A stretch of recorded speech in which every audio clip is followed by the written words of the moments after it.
All right, hey, what's up, everybody? Mike Lindsley back with you. It is ML right here, Sports Take. It's 9 minutes with me all over the place on IGTV, Facebook, and on YouTube.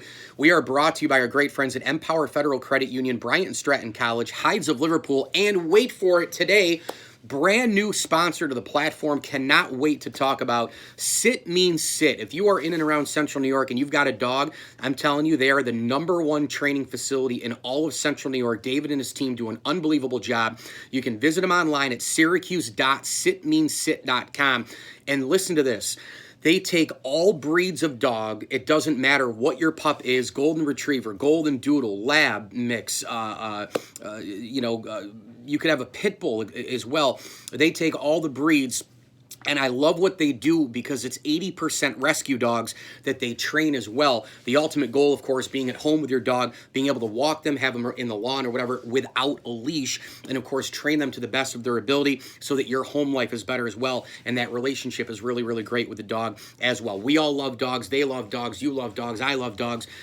And I'll tell you what, being able to accept all breeds of dogs, I think, is wonderful, because they could have an aggressive temper, they could have different behavioral tactics. Doesn't matter. Sit Means Sit will welcome all of them. They'll do day classes, leave your pup there all day long, and then you, the owner, comes afterwards and you take a class with Sit Means Sit. How cool is that? Sit Means Sit is the official dog training facility of the ML Sports Platter. Go like their Facebook page as well.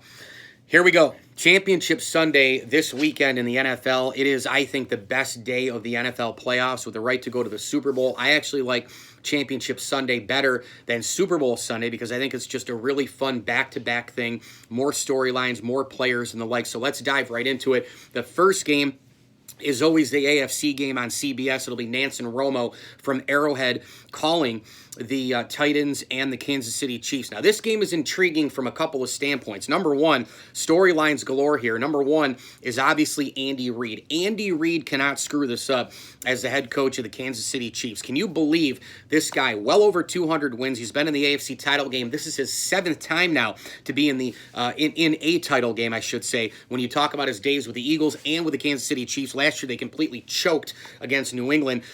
He's got to get there. This is an absolute handout to Andy Reid. Now, no disrespect to Ryan Tannehill, no disrespect to Derrick Henry, no disrespect to the Titans offense, defense, and their head coach and Mike Vrabel, who they've basically played for all year long. And a great job by all the assistants, the entire coaching staff, making the change from Marcus Mariota to Ryan Tannehill to make that big difference. But you've got to be kidding me right now if Andy Reid doesn't make it to the freaking Super Bowl. There's no Tom Brady, there's no Bill Belichick, there is absolutely, positively nobody in his way. And oh, by the way, you have home field advantage and you have everybody healthy. The defense has gotten better. You have Tyreek Hill, you have Travis Kelce, you've got a plethora of running backs, you've got a great special teams, you've got the NFL MVP from last year in Patrick Mahomes. You've got to get to the Super Bowl. I mean, if they don't make it this time, Andy Reid is literally going to get every possible threat imaginable. He's going to have to move out of Kansas City, put his house on the market, and frankly, I would fire the guy on the spot if you can't win this football game. I'm sorry, that might seem a little drastic to some people, but this is literally laid out for Andy Reid. This guy has been a terrible playoff buffoon in January before.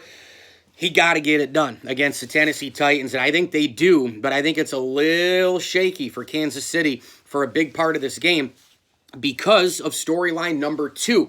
These are two completely different styles colliding. Think about it. Kansas City, run and gun, up and down, Patty Mahomes, flash, arcade football, going up against a ground and pound 1950s equivalent of an offense in the Tennessee Titans. When you take a look at Derrick Henry, can you believe this guy, by the way? This guy is running for nearly 200 yards per game every single game. They've dethroned the Patriots. They've dethroned the Ravens. And now here they are going into Kansas City with basically house money and everybody counting their money against the Tennessee Titans to try and win a game. It is awfully hard to win 3 road games on your way to the Super Bowl. We saw the Giants do it some years back, but the Titans, this is a big, big, big step in the right direction for Mike Vrabel and company, a guy who at the beginning of the year I thought was an absolute lost cause as a head coach. He basically lost the game at home against the Buffalo Bills on his own with game management, timeouts, and the like. Horrible stuff at the beginning of the year. But now, fast forward to January, and this guy has been unbelievable in Tennessee. has a ground and pound physical style. Ryan Tannehill can't even throw it for 100 yards. He's going to have to do it against Kansas City. This is a bully mentality, physical, win at the line of scrimmage, have Derrick Henry win it for you, time of possession and all the rest. But their luck could run out if they can't move the ball at some point at Arrowhead in very, very cold conditions. Third storyline for me also is to get Patrick Mahomes in the Super Bowl. Listen, in his short career, why is this guy someone who people can't criticize? We criticize Breeze, Rodgers, and Brady. We criticize all quarterbacks when they lose. Patty Mahomes has only been in the league for a few years. He has failed miserably when the stage is at the biggest. Why can't we criticize Patrick Mahomes for having horrendous playoff games and not getting over the hump early? Kansas City Chiefs haven't been to the Super Bowl, by the way, since Super Bowl IV. They are due. I think Kansas City wins close, 23-17. Meanwhile, in the NFC Championship game, good Lord, what a matchup here. Packers and 49ers, Aaron Rodgers doing pre-snap and audibling and all the rest against that ferocious San Francisco defense with DeForest Buckner, Dee Ford, Nick Bosa running all over the place in terms of the Packers backfield. This game, to me, is going to be about Rodgers hiking the ball and getting the ball out of his hands immediately and getting it to Davante Adams and company, to Jimmy Graham and company, of course, hitting Aaron Jones on those screen plays. The Packers' offensive line is the most important unit in this game to try and neutralize the 49er pass rush. And oh, by the way, Richard Sherman against Davante Adams, one-on-one, mano-a-mano with the wide receiver against the corner position. That is going to be the number one matchup for me to watch all Sunday in either game. Meanwhile, Kyle Shanahan looking to get back to the Super Bowl for the first time since he was offensive coordinator of the Falcons. Sorry, Atlanta fans, didn't mean to bring that one up when they were up 28-3 against New England. Sorry, I'm choking.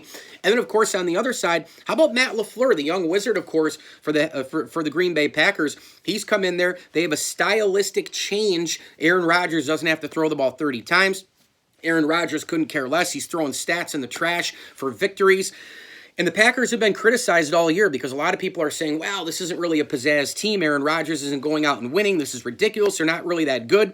Folks, take a quick 30-second timeout. You don't have to be that good to make the NFC Championship in today's NFL. You don't have to be the elite 1980s San Francisco 49ers, the 70s Pittsburgh Steelers. You don't have to be the Cowboys of the 1990s. You don't have to be Lombardi's Packers. You don't have to be an elite great team, 1985 Chicago Bears, 2000 Ravens. You don't have to have an elite all-time single-season defense or single-season offense or single-season everything all-time team. You don't have to be a dynasty. You can be what the Packers are, win a slew of games, and then have Aaron Rodgers complete 3 third-down conversions in the game last played at home for Green Bay in just what was an amazing performance by him against Seattle. The teardrop throw to Davante Adams, finding his tight end, his running back when necessary. Aaron Rodgers is still amazing. He can still win a football game. This game is interesting, man. Jimmy Garoppolo, can he get the Niners to the Super Bowl? Of course, was the understudy to Tom Brady. Storylines galore in this game as well. The Mike Pettin defense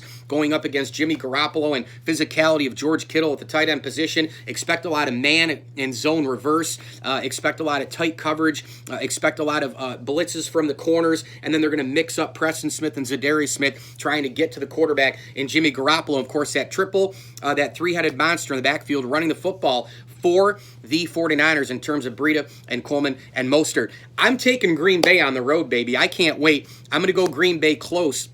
I'm going to go 28-24 in this game, and this is a Super Bowl matchup I also want. Let's go back to Super Bowl I in the 100th year of the NFL. Tip of the cap to Vince Lombardi and company and the KC Chiefs, the old AFL team, and the Packers. Oh my goodness, how rich would this be to have Chiefs-Packers Super Bowl I repeat in the 100th year of the NFL? As I always tell you, enjoy the games.